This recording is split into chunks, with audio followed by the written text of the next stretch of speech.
dutoyeko bavyita gufenkenye gufenkato papa wiwe nawe murabibona yaryohewe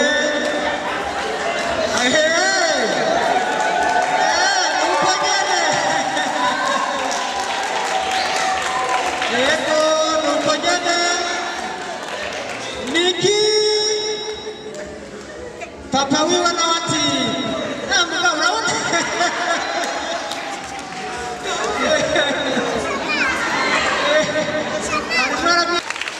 si ikintu gitoya kujya gukwiza imyaka 8 Imana baragukoreye ibintu bikomeye kubera murabizi yuko hariho n'abusoro zo murabona yuko mu Rwanda bashatse bagire kugira ngo ubanza babanye baruryosha ubasaba ntabwe begere imbere turyohereze urubanza aho agomba gukatira gato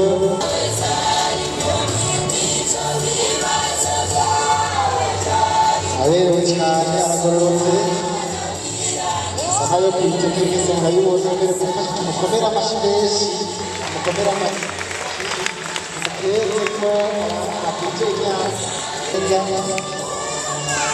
atoye gato agomba aduhe umunsi mukuru urabona yuko Beatrice turiwe cyane ikirori twiteguriwe gukoma amashyi menshi zihimbaye tera impamvu amashyi neza cyane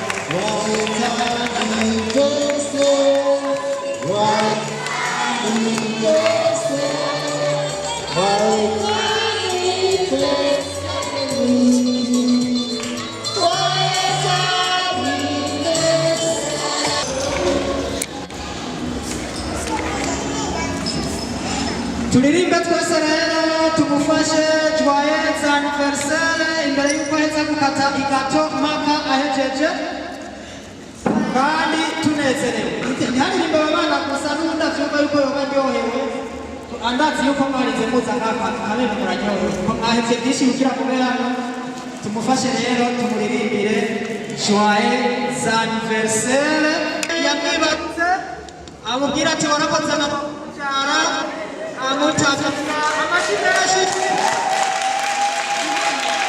amashyi menshi cyane asha nyina nawe yajyana akanobera kuko turakoze mwana nyina nawe atambika niki amashyi menshi niki wibuka papa wawe nawe ati nawe papa genda utoyeko babyita gufenkenye gufenkato papa wiwe nawe murabibona yaryohewe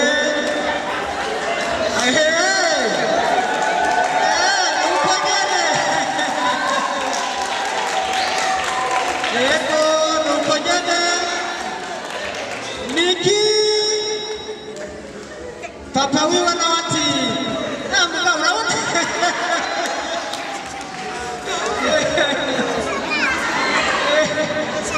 arabicishije bita pero mugabo cyangwa bikunda arabica birakunze nyuma yo guha ababyeyi niki uhegire gitirize nawe ati nawe uramfasha mu bijyanye n'indero nawe avuga ati mwana urakoze yumva ingene Yesu agira babyita kumviriza ingene umuntu akurikira wundi rero niki uja gutamika ndazi wamubonye sirirwa ndavuga menshi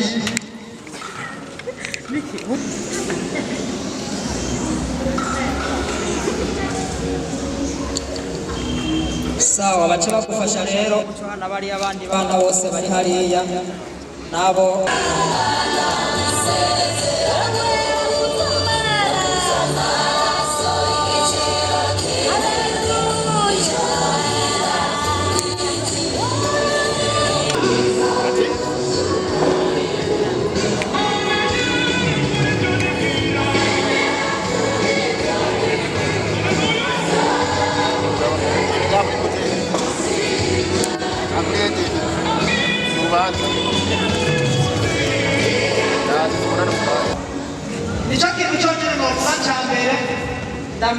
ni umwana w'umwete. Umwana wacu iteka n'ikipe aramutse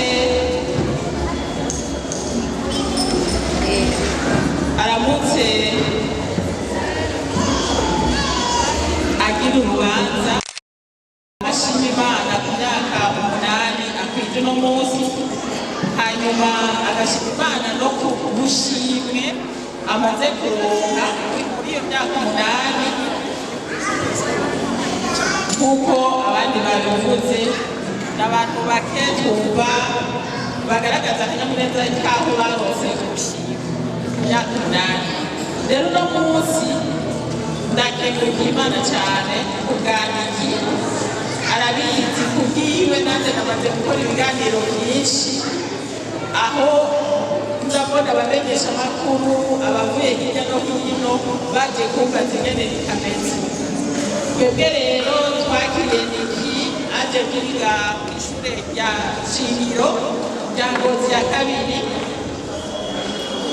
aje mu wa kabiri, ubu agomba heze umwaka wa kane.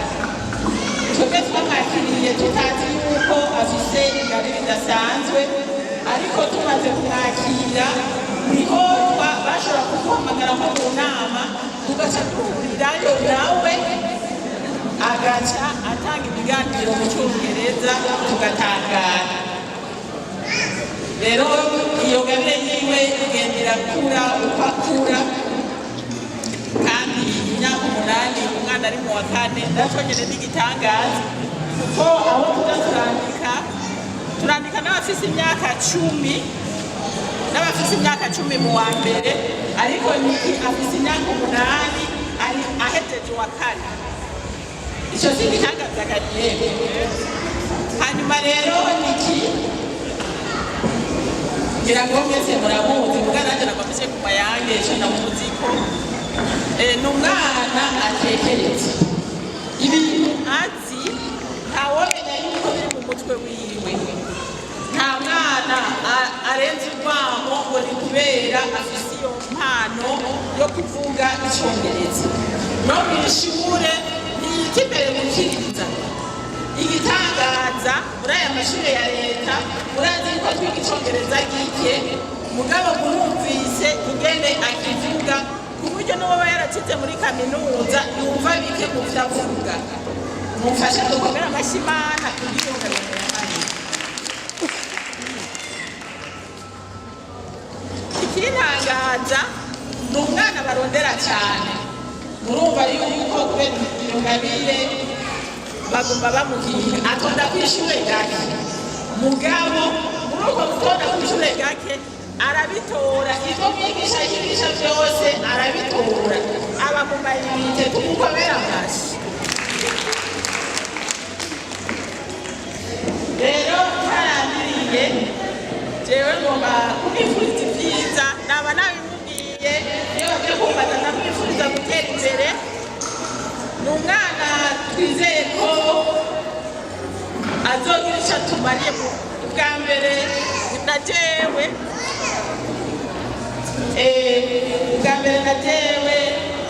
nagiye numva n'abantu bo muri Canada, abantu bo hanze bampamagara ngo ntitwari tuzi gutwara rirya shure kubera ibiganiro twagize na Niki. Abantu baguma baza barubwira kumenya ingene ameze, nanjye rero narahagenda bimenyekana kuja Niki. Ivyo vyose ni vyo gushima Imana. Rero Niki iyi certifica yose nirehanga mukuru w'igihugu bayizanye kuyikerekana. Igitangaza kubona umwana w'imyaka 8 ariko arahiganwa n'abantu bafite imyaka 50. Umwana w'imyaka 8 agaca yiwatahana agashimwe ka mbere agawe mukuru w'igihugu. Ivyo vyose nivyo gushima Imana, bikomera amashyi Imana. Turamwifuriza kubandanya atera imbere, tugasaba Imana imutuzigamiye hirya no hino kugira ngo azobandanye akorera ivy'izi Uburundi mu nkingi z'imbonakazoza igihugu cifashe muri 2040 imbere muri 2060 ubunya ntibazobagezwe ariko bazoba ari perezida numva umenga azoteza imbere igihugu cyacu rwose. None rero twese ko twaje kubishigikira numva twamwifuriza gutera imbere yazoba ari hose ariko azagiragire hanyuma kubera kuryoherwa ka twese uwo ari we wese amahwiga nanjye mvuga akajambo nawe rero urabona yuko twazengurutse ageze kure wategeka n'Imana w'ijuru aho muri kiliziya yacu twigena tunavuga ko ari intsinzi kuko bose byabeshe iyo umutumba mwiza wacu avuze umuntu w'ubuhunya ari ibintu bidasanzwe. Iki feste dukwiye tubirengeje kuko abyikubizamo arabyerekana akavuga ati by'ukuri rero nageze nk'ahanye ariko naciye nk'ahanye rero nemeje ko ari umuntu akuze cyane twamureba imyaka afise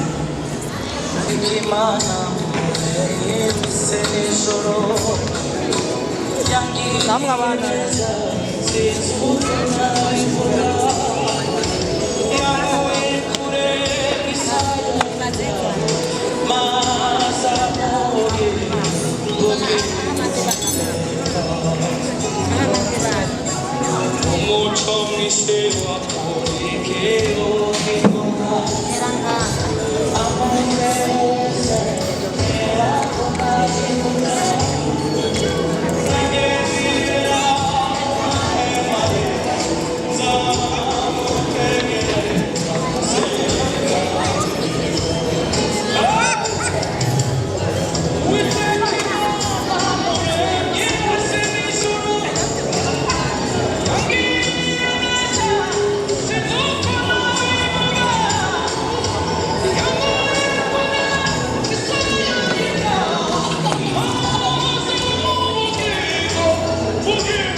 namwe abana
Neza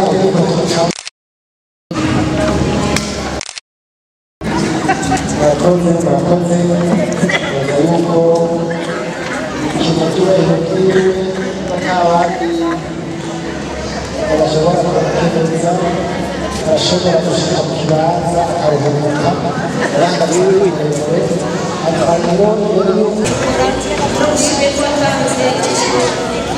turagushimiye ko wamurinze kuva akiri mu nda ya mama we, turagushimiye ko afite amezi 9, turagushimiye cyane ko wemeye gushyika ku isi kandi kuva gushyika ku isi utangiye kubana nawe, utangira kumwiyereka, utangira kwiyereka ababyeyi be.